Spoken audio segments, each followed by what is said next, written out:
Bismillahirrahmanirrahim. Pembelahan sel ya. Sebelum mempelajari sistem reproduksi, coba kamu pahami dulu materi tentang pembelahan sel.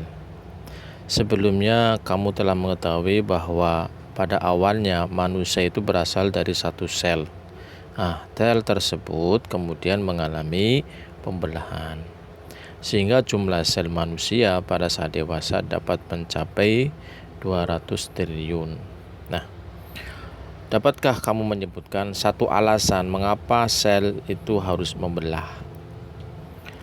Pembelahan sel itu sangat penting bagi kelangsungan hidup semua makhluk hidup. Setidaknya ada 3 alasan mengapa sel mengalami pembelahan, yaitu alasan pertama untuk pertumbuhan, alasan kedua untuk perbaikan, dan alasan ketiga untuk reproduksi.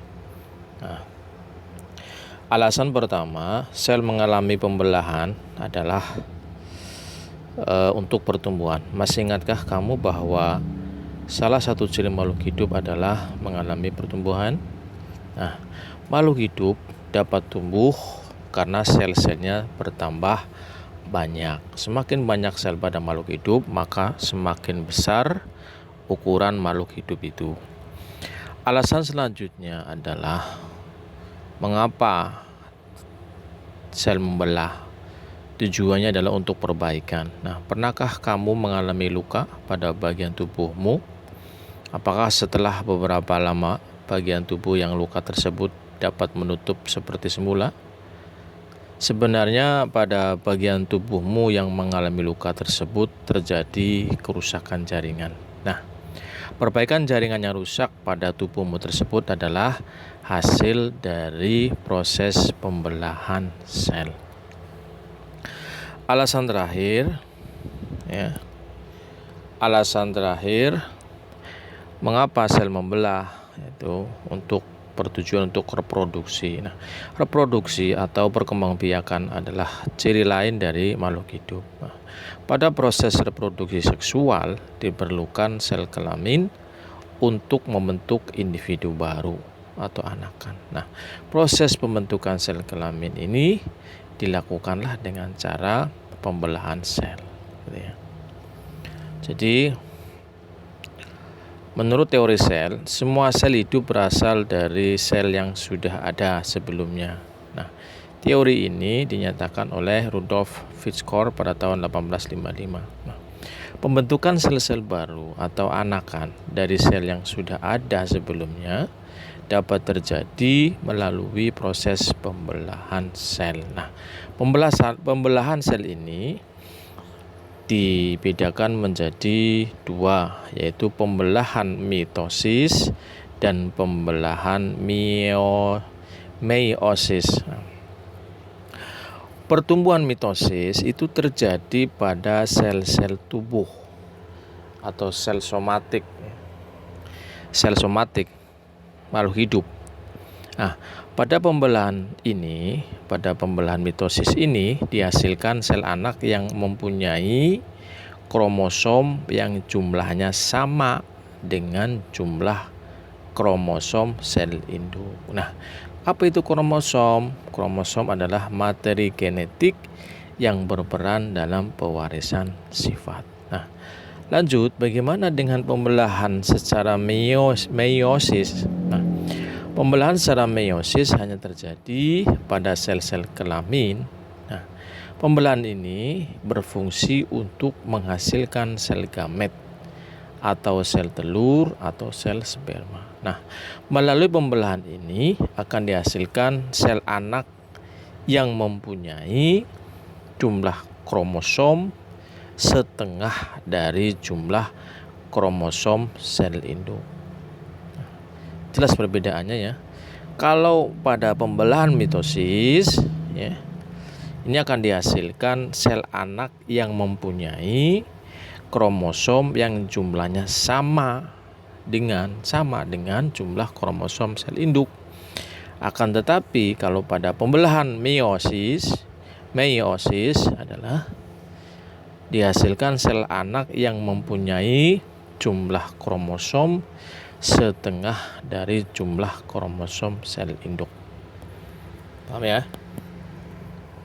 Nah, pembelahan mitosis. Apa itu pembelahan mitosis? Pembelahan mitosis merupakan tipe pembelahan sel yang menghasilkan dua sel anakan yang mempunyai karakter identik secara genetik dengan sel induk. Artinya, kedua sel anakan yang terbentuk mempunyai susunan genetika yang sama dengan induknya, termasuk jumlah kromosom. Nah, jika sel induk memiliki kromosom 2N atau disebut dengan diploid, maka jumlah kromosom yang dimiliki oleh sel anakan juga 2N atau diploid. Misalnya sel induk memiliki jumlah kromosom 23 pasang atau 46 buah, maka sel anakan juga memiliki jumlah kromosom 23 pasang atau 46 buah. Nah, sel diploid itu apa? Sel diploid adalah sel-sel yang kromosomnya dalam keadaan berpasangan. Nah, pembelahan mitosis merupakan proses yang berkesinambungan yang terdiri atas 4 fase pembelahan, yaitu profase, metafase, anafase, dan telofase. Nah, setiap fase pembelahan tersebut memiliki ciri-ciri yang berbeda. Nah, tahukah kamu apa ciri-ciri dari masing-masing fase pembelahan?